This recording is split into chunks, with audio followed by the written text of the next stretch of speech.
Nairobi, the capital city of Kenya, is a metropolitan city known for its 24-hour economy, busy streets filled with people from all walks of life, and most notorious for heavy traffic.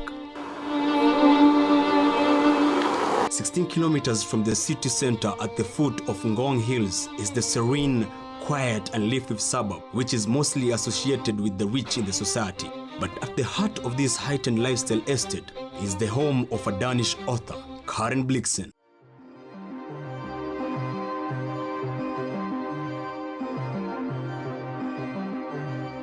Famously known for her book, Out of Africa.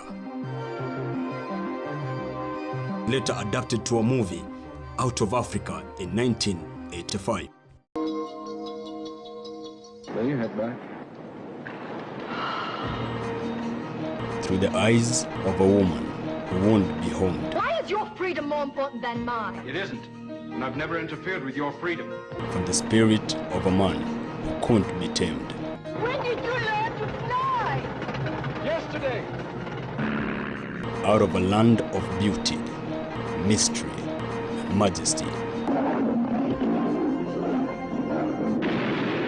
Out of Africa.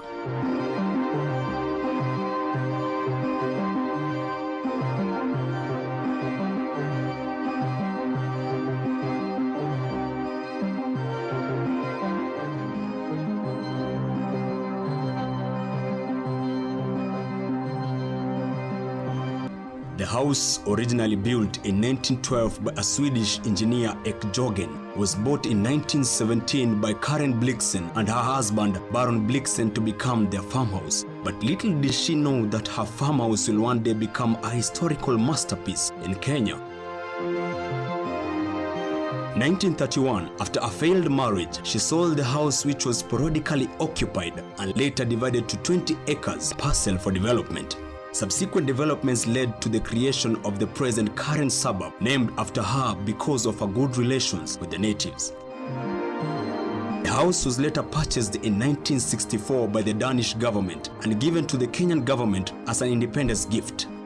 In 1986, the Kenyan government, through the National Museum of Kenya, turned the house to a museum and named it the Karen Blixen Museum. Karen Blixen Museum is the first historic house museum in Kenya.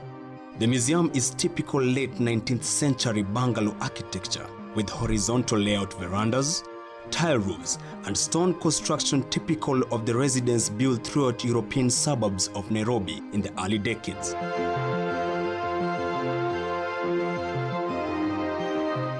It has spacious rooms with an interior wall design made of mahogany. These rooms include the living room, where the original artifacts of the late Karen Blixen, who passed away in 1962, are neatly preserved. These artifacts include her paintings,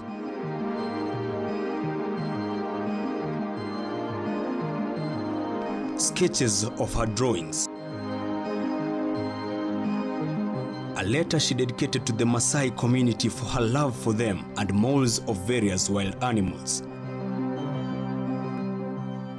The room also has a Corona typewriter, which she used for writing her books, including her famous book, Out of Africa. A gramophone, which was a gift from her lover, is also in the room. But the most interesting thing is a pair of lantern lamps hanging in the room. They are red and green respectively, with each lamp having their own interpretation of her mood. Karen was using them romantically to express her moods towards the lover Dennis Finch Hatton. Whenever she was in a good mood to receive the lover in her room, she could display the green one at the veranda, and whenever she was in a bad mood, red one, so that when the lover could come from the landing field, he could know the mood of Karen. There is a dining room where it is said Karen Blixen dined with the Prince of Wales, Prince Edward, who is said to have complimented Kenyan food to be the best meal he ever took. The house museum has 3 bedrooms.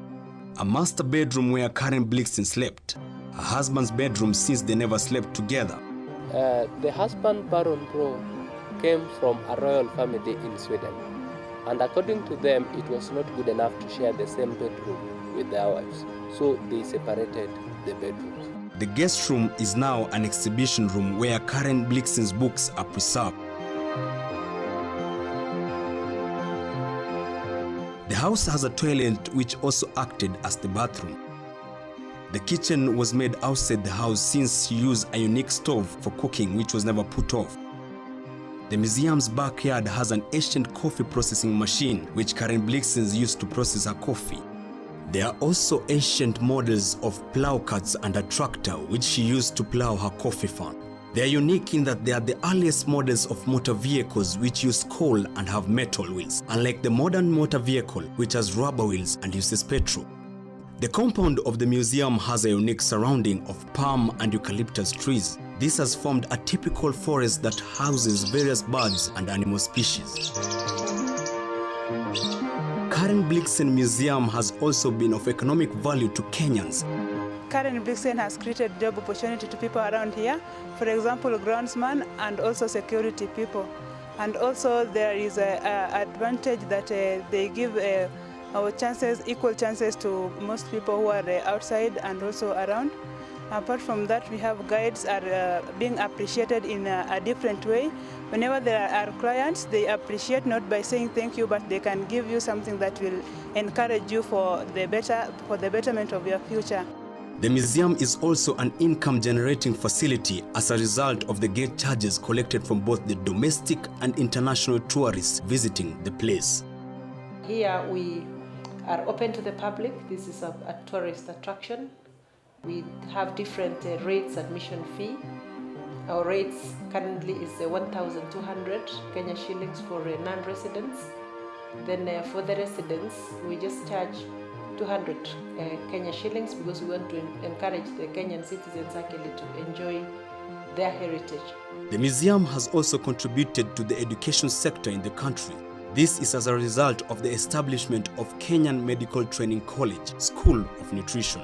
The college was initially an institution for women empowerment, started by the late Karen Blixen. Situated on a latitude of 1 degree, 16 minutes south and a longitude of 36 degrees, 48 minutes east from the city center, the Karen Blixen Museum still remained a hidden history to many Kenyans, but plans are underway to renovate and expand it to a larger museum.